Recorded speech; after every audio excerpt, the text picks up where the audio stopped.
Silikonvormi põhjale tuleb panna kuldlehte, seda võib sinna suruda kas sõrmega hõõrudes või pehme pintsliga laiali ajades.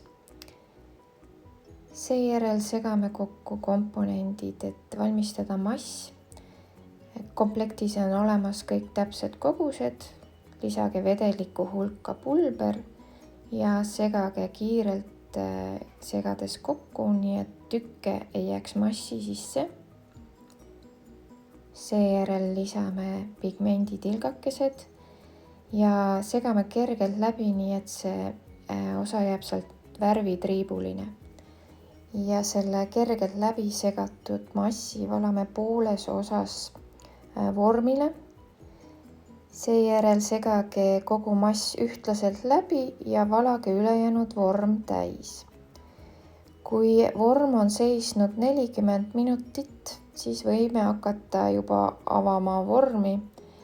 Avage külgedest esimesena ja siis keerake alus kergelt vormist välja ja välja tuleb selline ilus tulemus.